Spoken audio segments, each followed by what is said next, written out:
Good morning, students. Today we will continue our third chapter of civics, the parliamentary form of government. हम president की powers के बारे में discuss करेंगे। हमारा हेड ऑफ द स्टेट कौन है?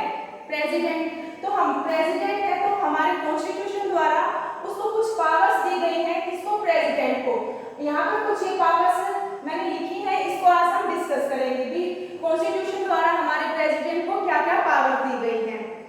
ठीक है, सबसे पहले आती है हमारी नॉमिनेट्स एंड अपॉइंटमेंट्स पावर। हमारे प्रेसिडेंट को क्या है? नॉमिनेट्स और अपॉइंटमेंट्स की पावर है, वो किस किस को भी अपॉइंटमेंट्स कर सकता है, किस किस को नॉमिनेट कर सकता है। जैसे हमारे प्राइम मिनिस्टर है, प्राइम मिनिस्टर को प्रेसिडेंट के द्वारा अपॉइंट किया जाता है। और इसके अलावा काउंसिल ऑफ मिनिस्टर को प्राइम मिनिस्टर की एडवाइस से अपॉइंट करता है। और जैसे हमारे सुप्रीम कोर्ट, हाई कोर्ट के जज हैं, उनको भी क्या है? प्रेसिडेंट के द्वारा अपॉइंट किया जाता है। इसके अलावा जो हमारे जैसे स्टेट के जो गवर्नर हैं, वो भी क्या है? हमारे प्रेसिडेंट के द्वारा ही अपॉइंट किए जाते हैं। इससे आगे हमारा नेक्स्ट क्या कौन सी है? He is the supreme commander of chief defence forces. जो हमारा प्रेसिडेंट है, जो हमारे तीनों डिफेंस फोर्सेज हैं, उनका क्या होता है? सुप्रीम कमांडर होता है। ठीक है, जैसे हमारी एयर फोर्स है, नेवी है, और जो हमारी जो आर्मी है, उनका क्या होता है? सुप्रीम कमांडर ऑफ चीफ होता है हमारा कौन? प्रेसिडेंट। और इसके अलावा क्या है? प्रेसिडेंट कॉल और ends all the session of the parliament. जो प्रेसिडेंट है हमारे, वो जो दोनों पार्लियामेंट का जो सेशन शुरू होता है, उसको शुरू भी प्रेसिडेंट के द्वारा किया जाता है और खत्म भी प्रेसिडेंट के द्वारा किया जाता है। नेक्स्ट क्या है? He dissolve the parliament on the advice of prime minister. जो पार्लियामेंट का जो सेशन है, उसको डिसोल्व करता है, कर सकता है किसकी एडवाइस पर? प्राइम मिनिस्टर की एडवाइस पर। नेक्स्ट क्या है? Bills can become law only after the president assent. भी अगर कोई बिल है जो पार्लियामेंट में पास किया जाता है, पेश किया जाता है, और उसको जैसे कि जब दोनों हाउस, पार्लियामेंट के दोनों हाउस उसको पास कर देते हैं, उसके बाद वो प्रेसिडेंट के पास जाता है। जब प्रेसिडेंट उस बिल को पर अपने साइन कर देता है, तो वो क्या है? वो बिल क्या बन जाता है? कानून बन जाता है, लॉ बन जाता है। वो बिल क्या है? तभी कानून बनता है जब प्रेसिडेंट उस पर अपने मोहर लगा देता है, तभी वो क्या है? बिल कानून बनता है। ये किसके पास है ये पावर? प्रेसिडेंट के पास है ये पावर। और अब हमारा नेक्स्ट क्या है? President calls a joint session of two houses to solve any disagreement over a bill. भी जब किसी बिल पर दोनों हाउस, जो हमारे जो पार्लियामेंट के हाउस है, लोकसभा और राज्यसभा, उस पर सहमत नहीं होते, डिसएग्रीमेंट होते हैं, तो वो उनके बीच क्या है? सोल्व करने के लिए है प्रेसिडेंट क्या है? उनका जॉइंट सेशन बुलाता है। किसके द्वारा बुलाया जाता है? हमारे प्रेसिडेंट के द्वारा। या और भी कुछ पावर्स हमारे प्रेसिडेंट को दी गई है, लेकिन हम यहाँ पर जो मेन है हमने इसको डिस्कस किया है। तो इसके अब जो प्रेसिडेंट की पावर के बाद हमारा आता है वाइस प्रेसिडेंट। ठीक है, वाइस प्रेसिडेंट। वाइस प्रेसिडेंट को हम, जैसे हमारे देश में डायरेक्ट और इनडायरेक्ट इलेक्शन होते हैं, जिसमें जैसे पार्लियामेंट के जो इलेक्शन होते हैं, उसमें तो हम डायरेक्ट भाग लेते हैं, लेकिन क्या है? जो प्रेसिडेंट और वाइस प्रेसिडेंट का जो इलेक्शन है, उसमें हम इनडायरेक्टली लेते हैं भाग, क्योंकि जो हमारे चुने हुए जो रिप्रेजेंटेटिव हैं, वो इसमें प्रेसिडेंट और वाइस प्रेसिडेंट के इसमें इलेक्शन में पार्ट करते हैं। तो क्या है? वाइस प्रेसिडेंट क्या है? Elected by the member of both houses of parliament. वो वाइस प्रेसिडेंट को कैसे इलेक्ट किया जाता है?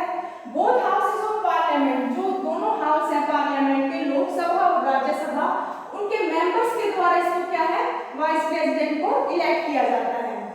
और इसकी क्वालिफिकेशन भी वही सेम है जो हमारे प्रेसिडेंट ऑफ इंडिया की है। क्या क्या क्वालिफिकेशन है? भी वो क्या है? सिटीजन ऑफ इंडिया होना चाहिए। ठीक है, उसकी एज 35 या उससे अबव होनी चाहिए। और इसके अलावा क्या है? वो एलिजिबल होना चाहिए, eligible for election as member of Rajya Sabha.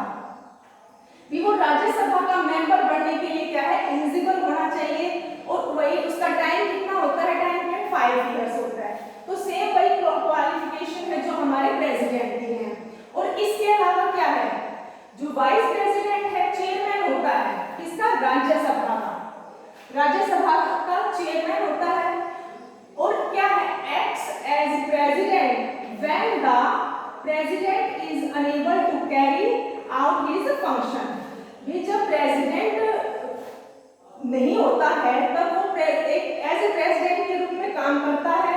जब प्रेसिडेंट, हमारा प्रेसिडेंट भी अपने काम को करने में अनेबल होता है, जैसे कि मान प्रेसिडेंट की मृत्यु हो जाती है तो उसकी जगह नेक्स्ट प्रेसिडेंट जो इलेक्ट करने से पहले तक क्या है, जो हमारा वाइस प्रेसिडेंट है वो एज ए प्रेसिडेंट क्या करता है, काम करता है। अब इसके बाद हम प्राइम मिनिस्टर के बारे में डिस्कस करेंगे, उसकी पावर्स के बारे में और उसके फंक्शंस के। अब हम प्राइम मिनिस्टर के बारे में डिस्कस करेंगे। प्राइम मिनिस्टर क्या है? प्राइम मिनिस्टर हमारा चीफ वो क्या होता है, पूरे जिसको एडमिनिस्ट्रेशन को जो चलाता है पूरे उसको, तो वो कौन होता है, हमारा प्राइम मिनिस्टर। तो प्राइम मिनिस्टर भी क्या है, leader of majority party which form of the government. भी वो किस उस मेजॉरिटी पार्टी का लीडर होता है जो पार्टी क्या है, गवर्नमेंट बनाती है। जो लोग सब जैसे इलेक्शन जीत के आती है और जो पार्टी मेजॉरिटी में आती है और जो गवर्नमेंट बनाती है उसका लीडर होता है, कौन होता है, हमारा प्राइम मिनिस्टर होता है। तो उसके क्या क्या फंक्शन है अब हम इसको डिस्कस करेंगे। तो पहला क्या है हमारा, select the members of council of minister for appointment by president. भी वो क्या है, जो प्राइम मिनिस्टर हमारा किसको सिलेक्ट करता है, काउंसिल के मिनिस्टर को, काउंसिल ऑफ मिनिस्टर को सिलेक्ट करता है। और वो किसके द्वारा अपॉइंट किए जाते हैं, हमारे प्रेसिडेंट के द्वारा। अभी हमने प्रेसिडेंट में डिस्कस किया था, प्रेसिडेंट किन को अपॉइंट करता है, काउंसिल ऑफ मिनिस्टर को अपॉइंट करता है, लेकिन किसकी एडवाइस पर करता है, वो प्राइम मिनिस्टर की एडवाइस पर करता है। तो मेन काम किसका है, प्राइम मिनिस्टर। जो प्राइम मिनिस्टर जी मिनिस्टर को काउंसिल ऑफ मिनिस्टर बनाया जाता है उसको क्या है, प्रेसिडेंट के द्वारा वो अपॉइंटमेंट किए जाते हैं। नेक्स्ट है हमारी, he distributes the charges of different department of government among council of minister। और सेकंड पावर क्या है हमारी इसकी प्राइम मिनिस्टर की, जो डिस्ट्रीब्यूट किए जाते हैं different departments council of minister में, उनको कौन डिस्ट्रीब्यूट करता है, प्राइम मिनिस्टर। प्राइम मिनिस्टर के द्वारा ही क्या है, जो हमारे डिपार्टमेंट्स हैं वो क्या है, काउंसिल ऑफ मिनिस्टर में डिस्ट्रीब्यूट किए जाते हैं। थर्ड है, he presides over the meetings of the council of minister। भी जो काउंसिल ऑफ मिनिस्टर की जो मीटिंग्स होनी है उनको कौन प्रिसाइड करता है, प्राइम मिनिस्टर करता है। he coordinate the working of different ministers। भी जो डिफरेंट मिनिस्टर्स हैं उनके जो काम के बीच में कोऑर्डिनेट बनाकर चलता है कौन, प्राइम मिनिस्टर क्या है, he is chief decision maker. और लेकिन उसका जो डिसीजन है, लास्ट डिसीजन किसका होता है, प्राइम मिनिस्टर का। तो इसलिए क्या है, वो चीफ डिसीजन मेकर है। वो डिफरेंट मिनिस्टर्स के साथ कोऑर्डिनेट बना के चलता है, काम करता है। और फिर क्या है, लास्ट डिसीजन किसका होता है, हमारे प्राइम मिनिस्टर का। और वो क्या होता है, चीफ डिसीजन मेकर होता है। He is the chairperson of national planning commission. वो नेशनल प्लानिंग कमीशन है जो हमारा, उसका क्या होता है, चेयरपर्सन कौन होता है, prime minister. He acts link between the president and council of minister। भी जो काउंसिल ऑफ मिनिस्टर है उनके बीच क्या है, वो लिंक का काम करता है। किसके बीच में, प्रेसिडेंट और काउंसिल ऑफ मिनिस्टर के बीच में वो लिंक का काम करता है। जैसे जो भी बात जो काउंसिल मिनिस्टर को जो भी कुछ बताना है किसी चीज के बारे में, तो वो क्या है, पहले प्राइम मिनिस्टर उनको से वो क्या है, प्राइम मिनिस्टर से किसके पास जाती है, प्रेसिडेंट के पास जाती है। तो वो क्या, उन दोनों के बीच क्या है, एक लिंक का, एक कड़ी का काम करता है। किसके बीच में, काउंसिल ऑफ मिनिस्टर और प्रेसिडेंट के बीच में। Prime minister represent the country in high level meetings with international organisation. जो हमारा प्राइम मिनिस्टर है वही जो है हाई लेवल की, जो हमारे देश की जो हाई लेवल की मीटिंग्स हैं जो हमारे देश में होती है, इंटरनेशनल यानी फोरन्स के साथ होती हैं, वो सब कौन करता है, किसके द्वारा रिप्रेजेंट की जाती है, हमारे प्राइम मिनिस्टर के द्वारा रिप्रेजेंट की जाती है। ये कुछ पावर्स हैं जो कॉन्स्टिट्यूशन के द्वारा हमारे प्राइम मिनिस्टर को दी गई हैं और हमने इनको डिस्कस किया है। अब हमारा आता है council of minister. Council of minister क्या है, इसमें जैसे पढ़ते आए हैं काउंसिल ऑफ मिनिस्टर, जैसे काउंसिल ऑफ मिनिस्टर क्या आप ही देखो, जैसे जब ये है हमारे जैसे कंट्री, ये कई उसमें कॉन्स्टिट्यूशन में क्या है बटी हुई है। जब लोकसभा के इलेक्शन होते हैं, लोकसभा के इलेक्शन में हम भाग लेते हैं, तो जैसे ये कई उसमें जो हमारी कॉन्स्टिट्यूशन में बटी हुई है यानी निर्वाचन क्षेत्र में, तो यहाँ से क्या है रिप्रेजेंटेटिव जैसे हम चुने जाते हैं, हम चुनते हैं। तो मान लीजिए जैसे ए और ये बी पार्टी है, ठीक है, तो उसमें जो है ए पार्टी अब कितने सीट्स पर होते हैं इलेक्शन, 545 की सीट्स पर होते हैं।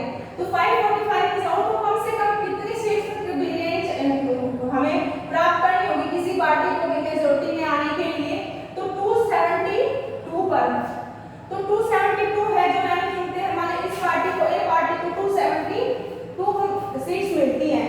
अब 272 में तो सारे भी वो नहीं बन सकते मिनिस्टर, ठीक है, मिनिस्टर सारे मिनिस्टर नहीं बन सकते, तो कि जो हमारे काउंसिल ऑफ मिनिस्टर हैं, जो काउंसिल ऑफ मिनिस्टर है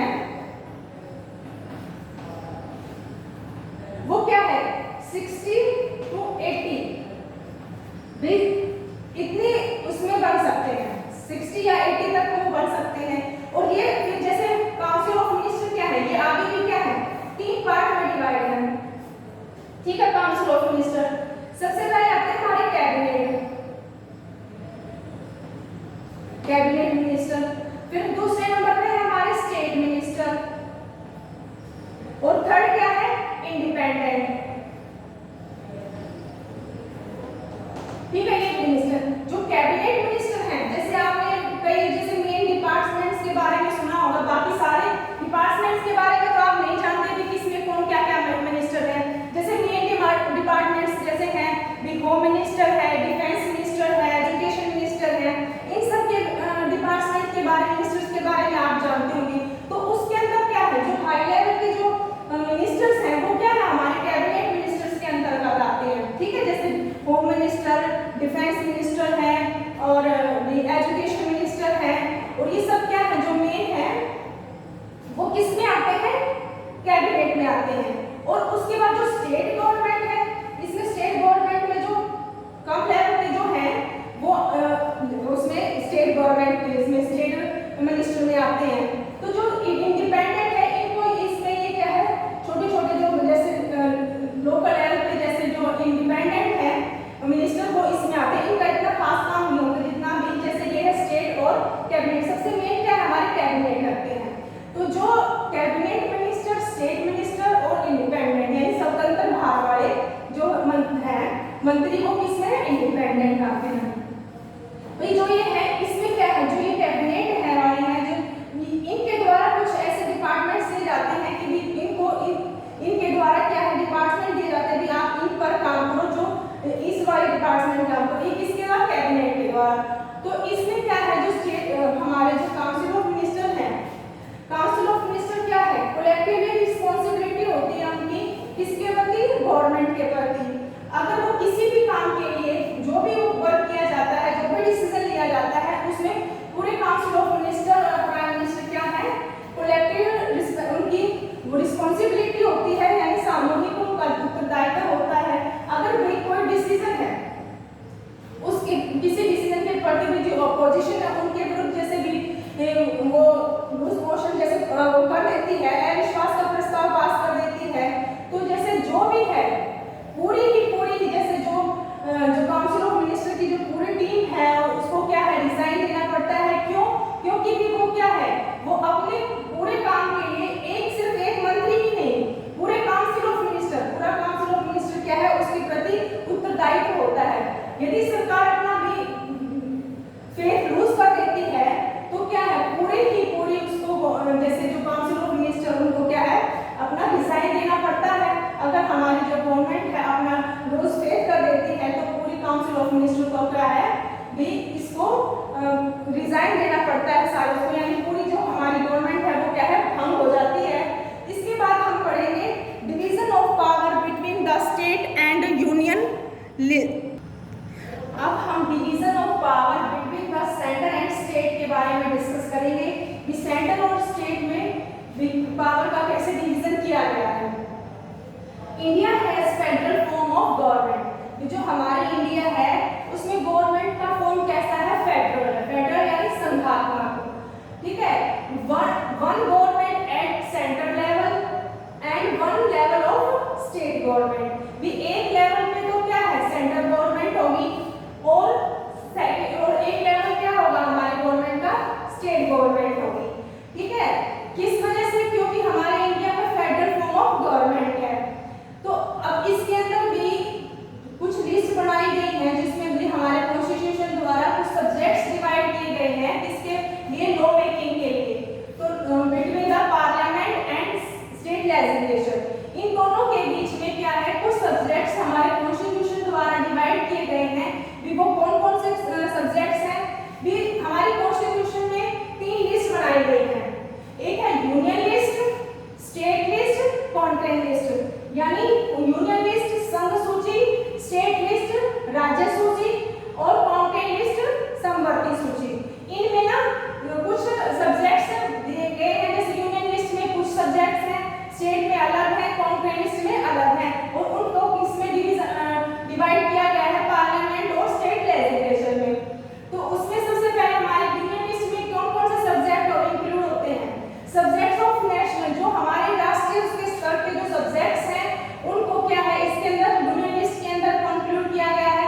कौन कौन से सब्जेक्ट हैं, डिफेंस है, फॉरेन अफेयर्स, बैंकिंग और करेंसी वगैरह, ये जो मेन है नेशनल सब्जेक्ट्स हैं वो उनको किसमें इंक्लूड किया गया है, यूनियन लिस्ट। और इस यूनियन लिस्ट पर क्या है हमारी सेंट्रल गवर्नमेंट क्या है कानून बनाएगी। यूनियन लिस्ट पर कौन कानून बनाएगी, सेंट्रल गवर्नमेंट। और कौन कौन से सब्जेक्ट है उसके अंदर, defence, foreign affairs, banking, currency etcetera. अब हमारी सेकंड लिस्ट आती है स्टेट लिस्ट। तो स्टेट लिस्ट में कौन कौन से सब्जेक्ट्स इंक्लूड है, स्टेट और क्या है लोकल इंपोर्टेंस, जो स्टेट के और लोकल इंपोर्टेंस के जो इश्यूज हैं, सब्जेक्ट्स हैं, उसको स्टेट लिस्ट में ऐड किया गया है। जैसे कि पुलिस है, ट्रेड है, एग्रीकल्चर एंड इरिगेशन, ये सब कुछ सब्जेक्ट्स हैं जिन पर हमारी स्टेट गवर्नमेंट क्या है कानून बनाएगी। अब हमारी थर्ड लिस्ट है, वो कौन सी लिस्ट है, कॉन्ट्रेंट लिस्ट। कॉन्ट्रेंट लिस्ट में क्या है, वो कॉमन सब्जेक्ट्स इंक्लूड किए गए हैं जिस पर भाई हमारी जो सेंट्रल गवर्नमेंट है और स्टेट गवर्नमेंट दोनों ही कानून बना सकती है। include subjects of common to both union and state government such as education, forest, trade unions, marriage, adoption।